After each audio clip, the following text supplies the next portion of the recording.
Zadipatti express YouTube चॅनलवर तुमचं सर्वांचं स्वागत आहे. अजिबात नाही, चुकीचं बोलतोस तू. अरे प्रेमाची कसोटी त्यागावर अवलंबून असते. या जगात सत्य, न्याय, इमानदारी याला काही किंमत आहे की नाही? आणि त्याशिवाय मला शांती लाभली आहे कधी? इमानदारी, शांती कशाला कशाला या सगळ्या शब्दाखाली आपला लागणेपणाला कशाला? तुमच्यात बेईमानी करण्याची ताकद नाहीये म्हणून तुम्हाला हे सत्य आवडतं. तुम्हाला तुमच्यात सगळं करण्याची ताकद नाहीये म्हणून तुम्हाला हे इमानदारी, शांती हे शब्द आवडतात. लोक काय म्हणतील, पुढे काय होईल, हे सत्य काय म्हणेल, या भीतीने स्वतःच्या भावनांना आतापर्यंत तुम्ही तिलांजलीच देत आला. हा त्याग नव्हे, भीती आहे, ही मजबुरी आहे तुमची. हिम्मत नाहीये तुमच्यात या जगाशी दोन हात करण्याची. म्हणून तुम्हाला हे त्याग, इमानदारी, सत्य, शांती हे असले शब्द तुमच्या मनात अगदी खोलवर रुजून बसले. पण हे जे असले शब्द आहेत ना, हे वरवरून फक्त चांगले वाटतात, आतून तेवढेच कुचके आहेत हे शब्द. अरे तुमचे हे त्याग, शांती, इमानदारीचे शब्द आहेत ना, ते भजन, पूजन, कीर्तनातच चांगले वाटतात. या मानवी जीवनरूपी युद्धामध्ये नाही. कारण युद्धामध्ये दुःख आणि वेदनाच ना, त्याशिवाय काय मिळतं माणसाला? एक लक्षात ठेव, युद्धात शेवटी विजय होतो तो सत्याचाच. नाही काय, विजय सत्याचा नाही, विजय होतो तो प्रयत्नाचा आणि पराक्रमाचा. पण पराक्रमाला सत्याची झालर असावी लागते, तेव्हा ते पराक्रम शोभून दिसते. हे सर्व समाधानासाठी तत्वज्ञ आहेत. अरे नियती पुढे चांगले चांगले पडले, वाकले, कमी मस्त झाले. तू पुंथाचा पाला आहे. मी भूतकाळात जगत नाही, मी जगतो ते वर्तमानात. वेडा आहेस. भूतकाळाच्या प्रकाशाने वर्तमान भविष्याकडे वाटचाल करतो. जगन वेळी सुधार, अजूनही वेळ गेली नाहीये. अरे नीतीने वाग, परमेश्वर सगळं बघतो. परमेश्वर सगळं बघतो. परमेश्वर जर सगळं बघतो तर मग आपण का फक्त डोळे बंद करूनच राहायचं का? आणि काय ना, परमेश्वर जर सगळंच बघतो तर मग आईच्या पोटाला असला पंगुभार का जन्माला घातला? सदैव त्याच्या पुढे हात घासणारे आपले बाबा आपल्याला अर्ध्यावर सोडून का घेऊन गेला तो परमेश्वर?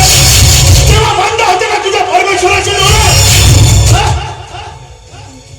कपडे बदलावे तशा मुली बॉयफ्रेंड बदलावतात. मी 5 वर्ष फक्त आणि फक्त एकाच मुलीवर प्रेम केलं, पण ती सुद्धा मला सोडून गेली. का सोडून गेली? तर माझ्या गरिबीमुळं, माझ्या अभार संस्कारामुळं.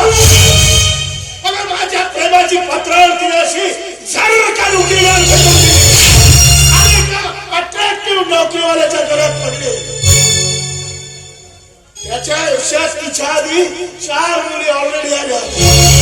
ही 5वी. मी 5 वर्ष झुरत राहिलो तेव्हा झोपला होता का तुझा परमेश्वर? म्हणजे सगळं काही परमेश्वराने निस्तरायला पाहिजे होतं तर परमेश्वर असता. असंच ना? अरे देगा हरी आणि पंगा हरी असं म्हटल्याने होत नाही. शेवटी आपल्याला कर्म करावं लागतं आणि तो परमेश्वर आपण जे कर्म करतो ना त्याचं फळ देतो. कळलं? मूर्ख आहेस तू, मूर्ख. ठीक आहे, तू म्हणतोस ना, तर मग तूही शिकलेला आहेस. का नाही एखादी मोठी चांगली नोकरी पाहिली? का नाही घरात तू पण अट्रॅक्टिव्ह पैसे म्हणा? ती शारदा तुझ्या घरात पडली असते ना. तुला काय वाटतं? अरे नशीबवान आहेस तू. या जगात कितीतरी लोक असे लावारी जन्माला येतात आणि लावारीच मरतात.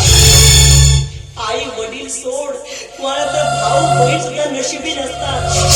त्या लावणीपेक्षा तू तर नशिबान आहेस रे, की तुला प्रेम करणारे बहीण आणि भाऊ तरी तुझ्या जीवनात आहेत. तू एवढा कसा बदललास? हा?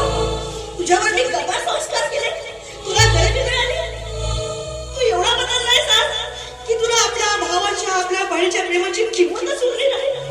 फक्त त्या एका 2 वर्षाच्या प्रेम करणाऱ्या मुलीच्या प्रेम वैफल्यामुळे. मला सांग, मी तुला काय कमतरता केली आहे रे? सांग ना, प्रेम नाही केलं का? अरे तुझी बहीण जिवंत आहे, भाऊ जिवंत आहे, त्यांच्या प्रेमाची तुला किंमतच वाटत नाही. ज्या भावा बहिणीसोबत तुने 25 वर्ष घालवले, त्यांच्या प्रेमाची तुला किंमत वाटत नाही.